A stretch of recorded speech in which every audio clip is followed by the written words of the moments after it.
Hello, my name is Kevin O'Rourke and this is Inquisitorial Archive. Today I'm going to be talking about the Lathe Worlds, a supplement for Dark Heresy published for Fantasy Flight Games.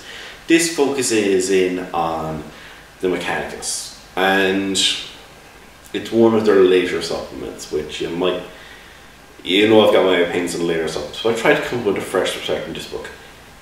It is a mixed bag. I'll give you my summary in a while, but going through it, there's the big sections on lore generally can be quite good and be quite inspirational.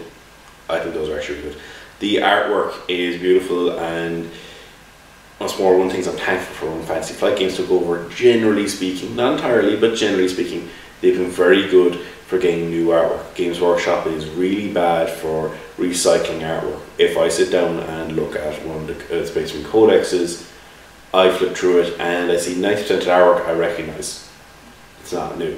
There's a small amount of new artwork. And good artwork is fine, but particularly in RPGs, I like the way it'll just help inspire you. Oh, that's actually a really cool picture. Oh, I wonder what that is. And it goes into details about the worlds and stuff. It's like, okay, actually, that's really good.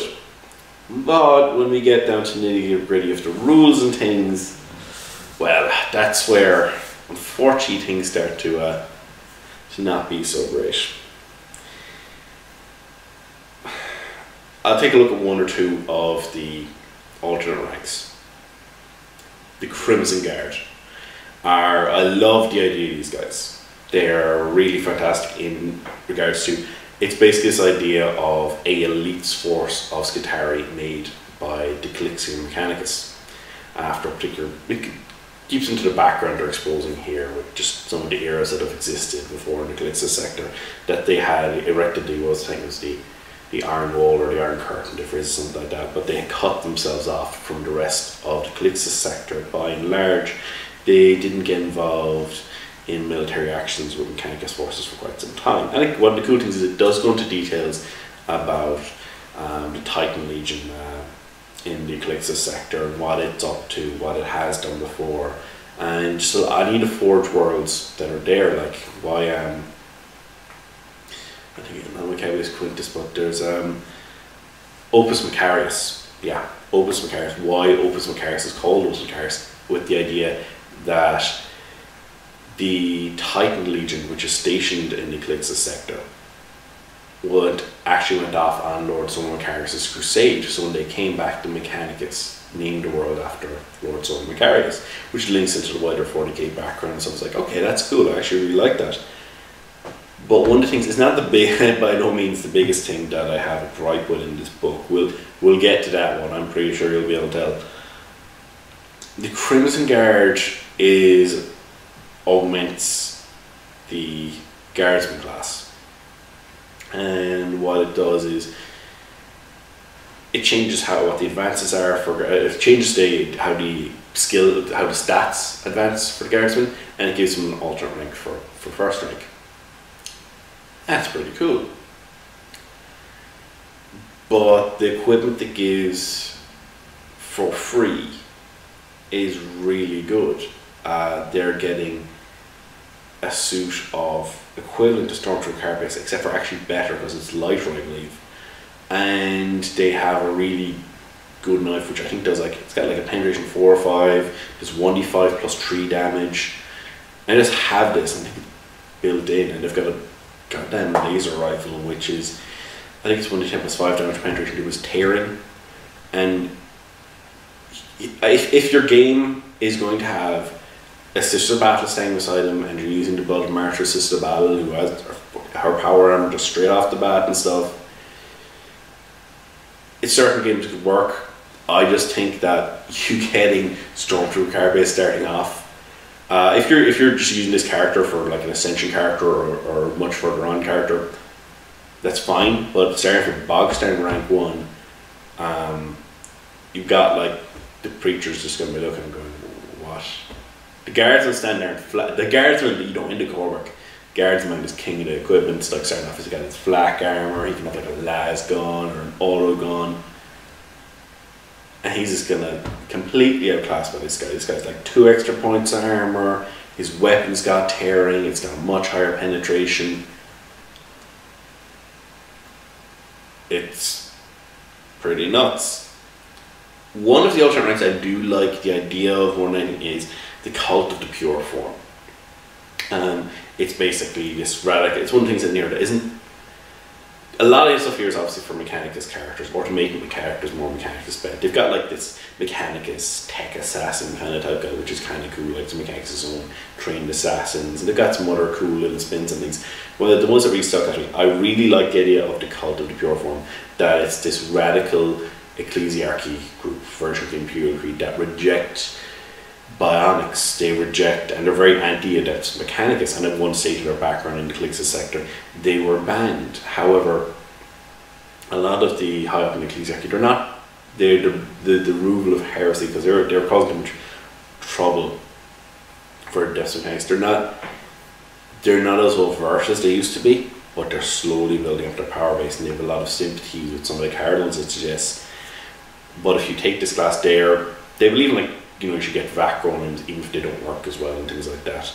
That the human form is pure, it is holy, this is signed by the Emperor, and should not be, and to use bionics is blasphemy.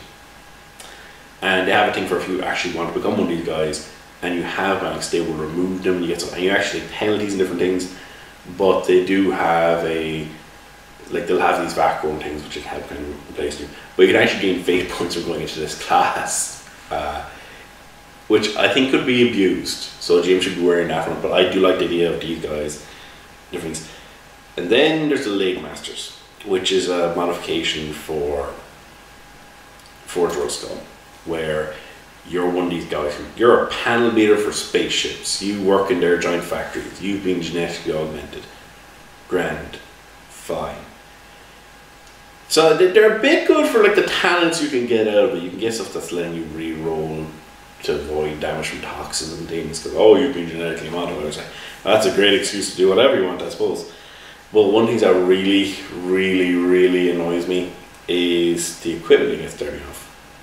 You get a light flat coat. Okay, that's nice. That's actually better than a lot of the other characters are going to get, but you get a light flat coat. And you get this thing. All I can think of it is the Thunderhammer light is what I'm thinking of in my head. It's for just something pummel. It's effectively used for panel beating the size of spaceships and just dents and things. You can tell I'm not liking the looks of this one at all. You can double your strength bonus using this thing. And it can be thrown 6 meters as well. So it's also a deadly short range weapon. And I'm just kind of thinking it's so easy to stack modifiers. So this thing is, I'm not sure, it's worth a few thousand in game, and you're just starting with it. It's one of these things where, like, the core, this is not balanced with the characters in the core book. The Sister Battle, at least I can get behind because she doesn't get much money later on, but this guy's just always going to have this damn thing. Sure, the Adeptus Mechanicus guy would be snickering about using a paddle beater to fight people, and it's unwieldy so you can't parry, but who cares? You will make mincy, but like, here's the boss encounter for your rank 1 thing, unless you're playing Maggots in the Meat or something where Fancy Flight Games or Black Industries decide we're going to put a slout in at the end. It just boggles my mind how they think this will be balanced. This is actually worse than the Crimson Guard's gear, because even though you didn't get the armor, it's the most powerful thing I can recall a starting character just getting. It's better than the bolt gun. It's better than that blade that the Crimson Guard has. You know, the Guard's got like, oh yeah, I've got 6 points of armor for my Stormtrooper. But he's like, yeah, you do, but this guy will mess up your boss encounter. All he has to do is pump his strength a bit, and he can throw that at the boss if he can't get in close enough, or he can hit him with it, and he will demolish them. It's not going to be balanced at all with the other characters. It's fine later on in the game, but starting the character with this is just no. And now we're working up to one of the areas I really don't like. The Discordant. It's odd because I actually kind of do like them. I don't think they could ruin a campaign. They really could. They're supposed to be really rare. They're like these things that are occasionally born or whispered of in the Mechanicus. They're humans that basically can mess up technology by touching it. The idea of it's kind of interesting. I was like, they're supposed to be really rare, like 1 in a trillion people is born these people, and usually will die from accident or whatever. I was like, okay, fair enough. But once you start looking at the mechanics, this is an alternate rank. This is elite package. You can't get it if you have any kind of like Mechanicus implants. This just wouldn't work. So they're saying, yeah, you can't use that. If you've Psi rating, you can't have it. If you're pure phage, you can't have it. If you're null, you can't have it. Fine. But anybody else at GM's discretion, because it's an elite package. But it does warn the player, like, yeah, you're going to be hunted like a dog by the Mechanicus and other factions to either destroy you or exploit you. But dear God, what these guys can do is ridiculous. They can, by touching a piece of technology, they can disrupt it so it stops, it turns off for a short period. Or if they take a high enough modifier, they can actually permanently destroy it. It's like, you are now junk metal. You cannot be turned back on again. You're off. Right? It's a +7 modifier. How they do this is they have to touch it, and they get to roll 2d10, add the willpower bonus, and they can add 7. So 7 is a pretty hefty modifier in this. But the more complex piece, and I kind of get the idea of this, the more complex piece of technology is, the easier it is for them to mess up. But here's where it gets really annoying. They specify, is one of the examples of an advanced piece of technology is a Land Raider. Now it does say there's GM discretion here, but you're specifying a Land Raider. And you're specifying that's a +7. Say if you get 16 to permanently kill a Land Raider. It's gone. There's no explosion. It's gone. There's only one explosion. The GM says, well, there's nothing regulating the functions of its fusion engine now, so boom, it's going to go critical. But just by the way it's written, touch it, bam, gone. This is perfectly fine. If this had been put in somewhere as an enemy, as like these things exist, and you could have an entire adventure, and I love that could actually be a very cool angle. Here's the thing. They don't have any rules as it's written in there. I've heard of people trying to fix these things, but I mean, I just don't think you should put in your game as a player character at all. He was a bad guy, you want to be wary of it. But you can do a very interesting thing, it's just for a very different adventure. And as a bad guy, or even just, you could have to marvel them as well, because this is the mass about this. There is no penalty that I could find for them using advanced technology. It's only when they will it. They can control this. They have the ultimate gremlins, I'm messing up your machine as power, and they have complete control over it. They never have to do it. They can run around with a plasma pistol, and they can have a multi-melta, and they can have a thunder hammer slung over their back, and they can be wearing Terminator armor, and I won't mess with them. Just touch the Land Raider, 2d10 plus willpower bonus, beat 16, they've killed it. They have to get over and touch it. This just, you have to get over to them. It's not going to affect some encounters like demons and Tyranids. God help me players who've been trans in the game. Actually, this after a while that might be the only thing in the game, because if you combine this isn't Elite Advance. If somebody was allowed to combine this with the Assassin and just be tap tap tap tap tap tap, and you can stealth up and you can tap. There we go. Well, his suit of Terminator armor or his suit of power armor is no longer working, and he can't move. Or they go up to the Arbite and tap. His comp system's not working. One of the guys grab it, so tap. Even just turn it off for a while, then they can loot it off him. Just tap. Just yeah.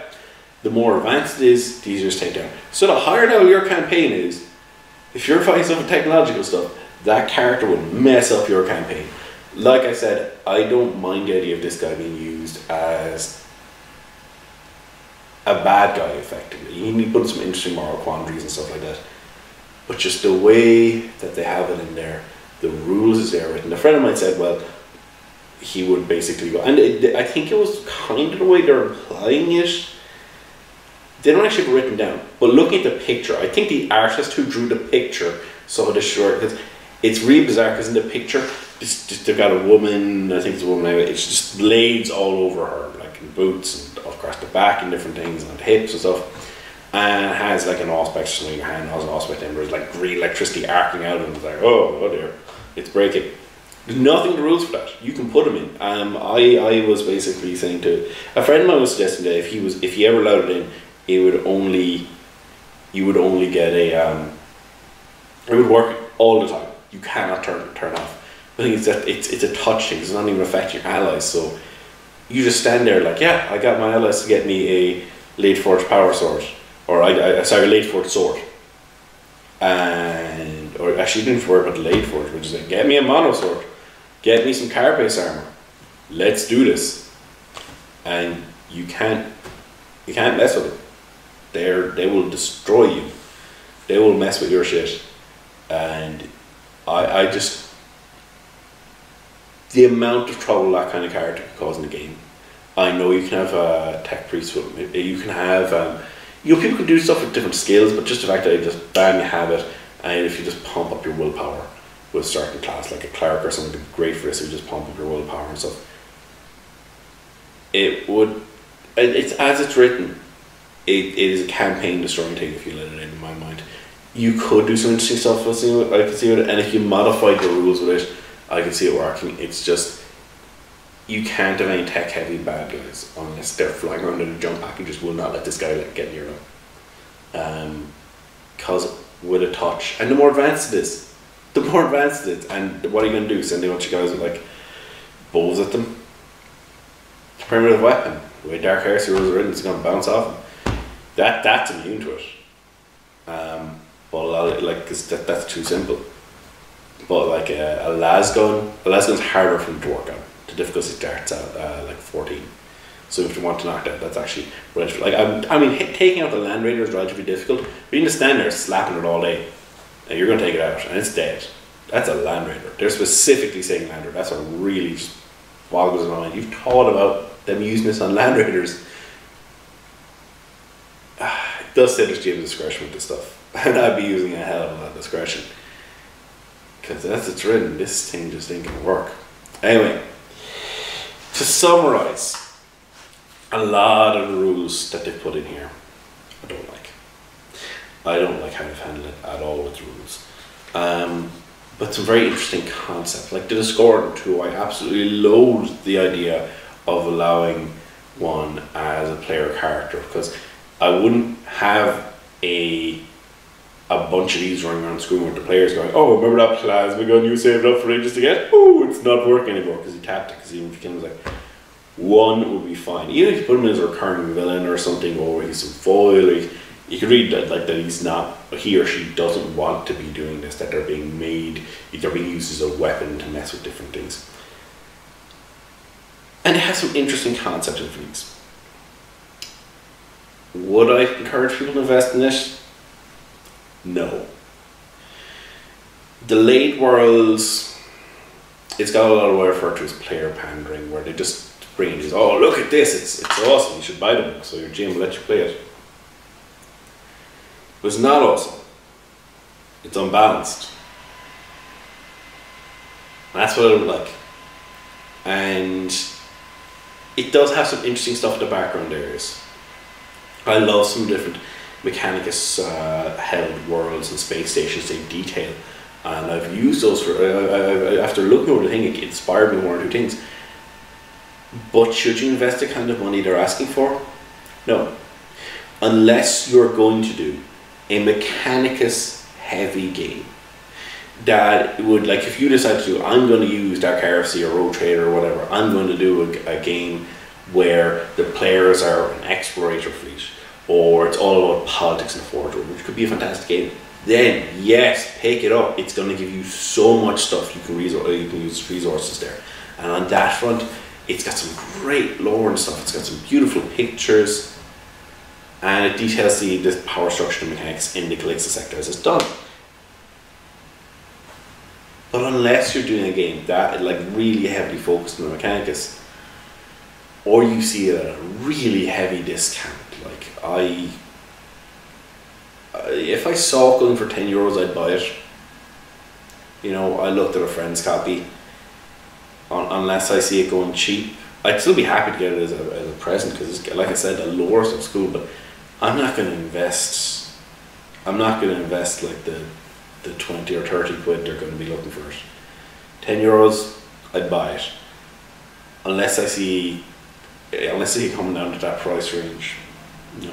Now, actually, an addendum to this. Oddly, one of my favourite things to do with the Lathe Worlds isn't actually in the Lathe Worlds book. Actually, they do detail out the 3 different Lathe Worlds, Had, Hesh, and Hesh, I think it is. One of the really, really cool things is they actually put in an online supplement in the Dark Hearts section, the support page. And it basically has, back in Inquisitor, when they did Inquisitor Handbook, they had the Forge World Homeworld. They have the Forge World Homeworld, but a different one which can be modified depending on what Calixtus Sector Forge World you're from, whether you're from an Exploration Fleet or others. And these modified stuff, if you're from a Dume, you can be a Forge World Psyker. It's the only Forge World which, by the rules, you can be from a Forge World and be a Psyker. I'm guessing that's because they're so paranoid about Psykers. They're in a Forge World, they don't have problems with them running around the place, that they just get them foisted onto black ships where they can pick up any of the traits from being from that world. So you just pick Voidborn instead or something. But it's got some very, it's just actually very cool. I really like that. Yeah. Unfortunately, I can't give a good review for this one. It let itself down.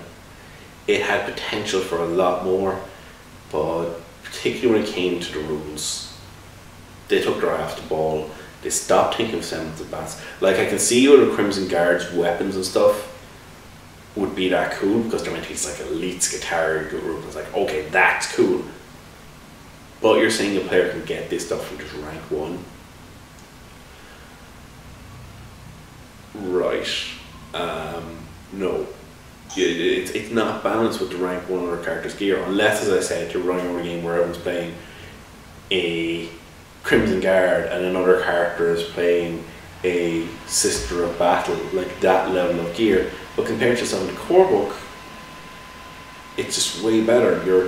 They're just going to dominate combat, and you're going to end up making stuff a lot more dangerous, which is to the detriment of the other players, and he's going to have to take them down by himself just to challenge them.